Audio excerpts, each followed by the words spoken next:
अब अगर आप फाइलर हैं या नॉन फाइलर हैं, आपने टैक्स रिटर्न फाइल की है या नहीं की, बैंक आपका डाटा एफबीआर को दे रहा है और एफबीआर की तरफ से मैसेज आ रहे हैं कि आपके बैंक अकाउंट में इतने पैसे आ रहे हैं, इतने पैसे जा रहे हैं, मतलब इतनी ट्रांजैक्शंस हो रही हैं और आपने टैक्स रिटर्न फाइल नहीं की। आखिरी डेट 15 अक्टूबर है, उससे पहले टैक्स रिटर्न फाइल करें। बैंक एफबीआर को कौन कौन सा डाटा दे रहा है, एफबीआर ये मैसेज क्यों भेज रहा है, आज के इस लेक्चर में इस कॉन्सेप्ट को स्टडी करते हैं। आप देखें प्रैक्टिकल अर्निंग का, उसमें फ़हीम महबूब। वापस आते हैं टॉपिक के ऊपर। तो ये आपके सामने अवेलेबल है, एक टैक्स पेयर को रिसीव हुआ है और उन्हें ये कहा गया है कि आपके अकाउंट में तकरीबन 224 मिलियन जो है वो ट्रांजेक्शन क्रेडिट हुई हैं जो लास्ट मंथ में, यानी कि एक महीने में ट्रांजेक्शन क्रेडिट हुई हैं और जो टैक्स ईयर था वो 30 जून 2025 था और उनके रिकॉर्ड के मुताबिक आपने 2 तारीख तक टैक्स रिटर्न फाइल नहीं की, यानी कि 2 अक्टूबर तक, और 15 तारीख इसकी लास्ट डेट है। तो आप उससे पहले जो है अपनी टैक्स रिटर्न फाइल करें। अगर आपको कोई इशू है तो आप जो है हेल्पलाइन पे बात करें। अब इससे पहले कभी भी हिस्ट्री में ऐसा नहीं हुआ कि एफबीआर की तरफ से इस तरह से मैसेज आए हों। इससे पहले मैंने आपको लेक्चर में एक्सप्लेन किया था कि एफबीआर की तरफ से जो मैसेज आता है, प्रॉपर्टी के ऊपर मैसेज आ रहा है कि अगर आपने कोई प्रॉपर्टी ली है तो एफबीआर ये कह रहा है कि आप टैक्स रिटर्न फाइल करें। कोई क्रेडिट कार्ड पे ट्रांजेक्शन हो रही है ज्यादा तो आपको कहा जा रहा है टैक्स रिटर्न फाइल करें। इसी तरीके से बैंक में कोई ट्रांजैक्शन हो रही हैं तो कहा जा रहा है कि टैक्स रिटर्न फाइल करें। अब ये किस लॉ के मुताबिक, किस कानून के मुताबिक कहा जा रहा है वो मैं आपको अब एक्सप्लेन करता हूँ। यहाँ पे अगर आप आके देखें तो इस पे इससे पहले का जो लॉ है, अगर आप सेक्शन 165A को स्टडी करें इनकम टैक्स ऑर्डिनेंस को और रूल 39 को स्टडी कर लें, 39A to 39F, तो उस पर 3 चीजें लिखी हुई हैं। वो क्या लिखी हुई हैं कि अगर आपका जो डिपॉजिट है 10 मिलियन यानी 1 करोड़ से ज्यादा है मंथली, तो बैंक क्या करेगा, आपका जो डाटा है वो एफबीआर को शेयर कर देगा। अब बैंक क्यों शेयर करेगा, एफबीआर इस डाटे से क्या करेगा, मैं भी आपको एक्सप्लेन करता हूँ। इसी तरीके से वहां पे लिखा है कि जी अगर 2 लाख से ज्यादा क्रेडिट कार्ड की ट्रांजैक्शंस हैं पर मंथ, तो बैंक फिर भी क्या करेगा, आपका जो रिकॉर्ड है वो एफबीआर को शेयर कर दिया जाएगा। इसी तरीके से अगर आपका एक महीने में 1 मिलियन यानी कि 10 लाख से ज्यादा आपने कैश निकलवाया है बैंक से, तो फिर भी आपका जो डाटा है वो बैंक क्या करेगा, एफबीआर को दे देगा। और अगर आपका कोई सेविंग अकाउंट है उस पे तो ऑलरेडी बैंक प्रॉफिट जब क्रेडिट करता है तो टैक्स विथहेल्ड करता है, वो डाटा भी एफबीआर के पास जा रहा होता है। ये इनकम टैक्स के इस लॉ के मुताबिक 165 सेक्शन के मुताबिक जो डाटा है वो एफबीआर को शेयर किया जाता है। अब इसके बाद क्या हुआ कि इस साल बजट आता है, उसके अंदर एक सेक्शन ऐड किया जाता है 114C।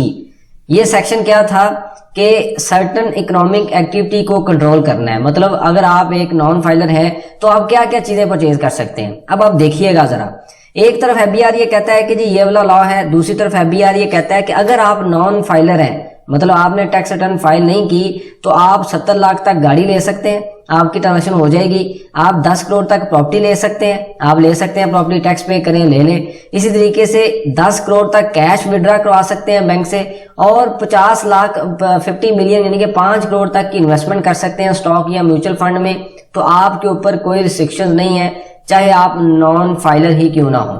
ठीक है, एक तरफ ये एफबीआर ने लॉ दे दिया। अब ये दोनों चीजें जो हैं वो कन्फ्लिक्ट आ रहा है इसमें।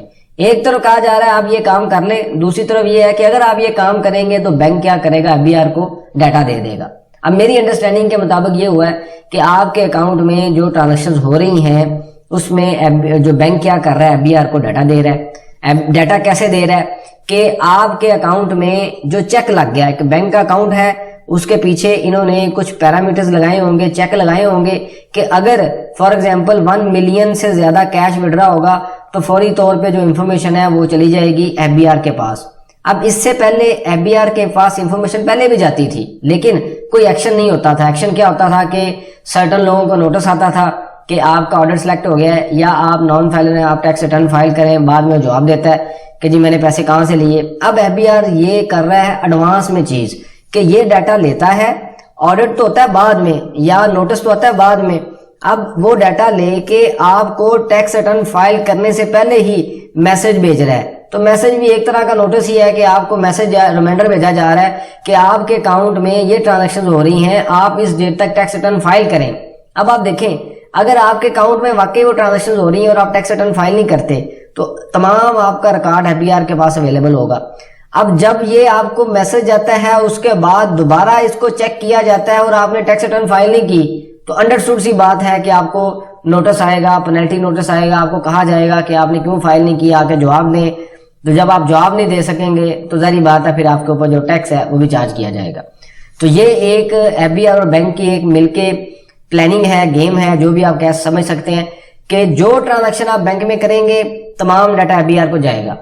एक तरफ वो कहते हैं कि नॉन फाइलर ये काम कर ले और नॉन फाइलर धड़ाधड़ वो काम कर भी रहा है, दूसरी तरफ नॉन फाइलर का डाटा भी दिया जा रहा है। इवन अगर आप फाइलर हैं फिर भी आपका डाटा दिया जा रहा है। अब इसमें एक और चीज भी है समझने वाली फाइलर के लिए। वो क्या चीज है कि आप जब टैक्स रिटर्न फाइल करते हैं तो मैंने हमेशा जब भी लेक्चर बनाया है तो मैंने आपको बताया है कि टैक्स रिटर्न का काम ऐसा नहीं है कि आप उसको 10 मिनट में या 1 घंटे में फाइल कर लें। आपको अपने जितने भी बैंक्स हैं उन तमाम बैंक्स को रिकंसाइल करना पड़ता है, देखना पड़ता है कि आपके पास जो पैसे आए वो कहां से आए और जो पैसे आपने निकाले गए वो कहां पे गए, क्या इनकम क्या थी, एसेट क्या परचेज किए, आपके बैंक स्टेटमेंट में क्या चल क्या रहा है। अगर आपने अपनी रिटर्न आपके फॉर एग्जांपल बैंक अकाउंट में during the year 10 million add हुआ और 10 मिलियन ही निकल गया, एग्जांपल दे रहा हूं मैं। अब आप ये आपका डेबिट भी होता है और क्रेडिट भी होता है बैंक में। आप जब अपनी टैक्स रिटर्न फाइल करते हैं तो आप ये कहते हैं जी मेरी तो इनकम है 18 लाख, फॉर एग्जांपल 1.5 लाख रुपए मंथली सैलरी है, तो आपके बैंक में 5 to 6 टाइम जो पैसे हैं वो ज्यादा आ रहे हैं और ज्यादा निकल रहे हैं, लेकिन आपके टैक्स रिटर्न में तो 18 लाख आ रहा है। तो ये एक मिसमैच आ जाएगा टैक्स रिटर्न में और बैंक में।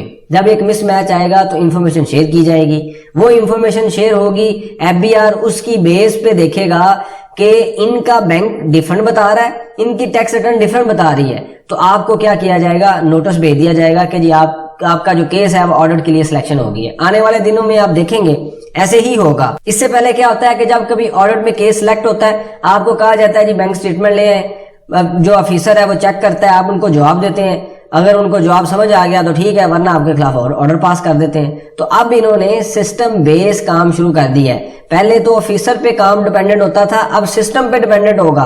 सिस्टम ऑटो रिकंसाइल करेगा, चेक करेगा कि इनकी रिटर्न में क्या हो रहा है, इनके बैंक में क्या हो रहा है। अगर ये सिग्निफिकेंट मिसमैच है, मटेरियल अमाउंट है, बड़ी अमाउंट है, आपका बैंक कुछ और कह रहा है और रिटर्न कुछ और कह रही है, तो आपको ऑडिट का नोटिस आ जाएगा, आपका केस ऑडिट के लिए सिलेक्ट हो जाएगा। आने वाले दिनों में आप देखेंगे कि इसी बेसिस के ऊपर ही नोटिस आएंगे कि आप आए जरा आपका केस सिलेक्ट हो गया, बैंक स्टेटमेंट ले आए, आके हमें वेरीफाई कराएं। अब एफबीआर की एक चीज तो ज़हन में रख लें कि अगर आपके पास जितने भी अकाउंट हैं, अब आपने तमाम अकाउंट की रिकंसिलिएशन करके जब टैक्स रिटर्न फाइल करनी है, प्रॉपर करनी है। यहाँ पे आप देखें तो वो क्या कह रहा है, बैंक अकाउंट्स के तमाम अकाउंट्स का बैलेंस ये वाला है, इसमें प्लस माइनस हो रहा है। तो अगर आपने फॉर एग्जांपल सही तरीके से चीजें रिपोर्ट ना की और अगर आप फाइलर भी हैं तो आपके लिए प्रॉब्लम बन सकती है। इस वजह से हमेशा मैं ये कहता हूं कि रिटर्न फाइलिंग का काम 1-2 घंटे वाला नहीं है। अगर आपके बैंक्स में मल्टीपल ट्रांजेक्शन है तो प्रॉपर रिकंसाइल करें, प्रॉपर रिटर्न फाइल करें। अगर आपको नहीं आती तो आप करवाएं, लेकिन आपने अब बटन नहीं दबाना। टैक्स रिटर्न फाइल करके 2 मिनट में बटन दबा के बैठ जाएंगे, बाद में आप जवाब नहीं दे सकेंगे, क्योंकि आज की डेट में आपने अपने बैंक को चेक ही नहीं किया, रिकंसाइल ही नहीं किया, तो कल को आप कैसे जवाब देंगे। तो लिहाजा ये जो मैसेज आ रहा है इसको सीरियस लें। ये मैसेज ऐसा नहीं है, ये रिमाइंडर है कि आप टैक्स रिटर्न फाइल करें। आपके बैंक अकाउंट में जो चीजें चल रही हैं वो मैच होनी चाहिए आपकी टैक्स रिटर्न के साथ। इससे पहले मैं बता चुका हूं कि बैंक का जो बैलेंस होता है डेबिट या क्रेडिट, उसका ये मतलब नहीं है कि वो टर्नओवर है या इनकम है। मैंने आपके अकाउंट में पैसे भेजे ड्यूरिंग द ईयर, आपने मेरे से पैसे लिए फॉर एग्जांपल 5 लाख, बाद में मुझे वापस कर दिया, तो डेबिट और क्रेडिट में 5-5 लाख तो आ गया, लेकिन आपकी जरूरत पूरी हुई, आपने मुझे पैसे वापस कर दिए। तो ये इनकम तो नहीं है, आपने किसी पर्पस के लिए लिए थे, किसी जरूरत के लिए लिए थे, बाद में आपने मुझे वापस कर दिए, तो ये आपकी इनकम तो नहीं है। इस तरह के ऊपर बैंक का जो जजमेंट है वो सुप्रीम कोर्ट का ऑर्डर आ चुका है कि एफबीआर को साबित करना पड़ेगा कि बैंक में जो ट्रांजेक्शन आ रही हैं वो क्या वो इनकम है या नहीं है। ये एक सेपरेट डिबेट है, लेकिन आज का जो टॉपिक है वो ये है कि अगर आपके बैंक अकाउंट में कोई ट्रांजेक्शन सिग्निफिकेंट हो रही हैं तो आप उसको प्रॉपर रिकंसाइल आज की डेट में करें, फिर रिटर्न फाइल करें। और अगर आप नॉन फाइलर हैं तो तैयार हो जाएं, आपका डाटा जो है वो बैंक की तरफ से जाना शुरू हो गया है, आपको मैसेज भी आना शुरू हो गए हैं। और अगर आप एलिजिबल फॉर फाइलिंग है, मतलब एज पर लॉ आपने टैक्स रिटर्न फाइल करनी है और नहीं कर रहे, तो आने वाले दिनों में आपके ऊपर क्वेश्चन रेज हो सकते हैं। फिर भी आपके पास कोई सजेशन हो, क्वेश्चन हो, आप मेंशन कीजिए, इसके ऊपर हम डिस्कशन करेंगे ताकि जो लर्निंग का प्रोसेस है कंटिन्यू रहे। बहुत शुक्रिया, जज़ाकल्लाह।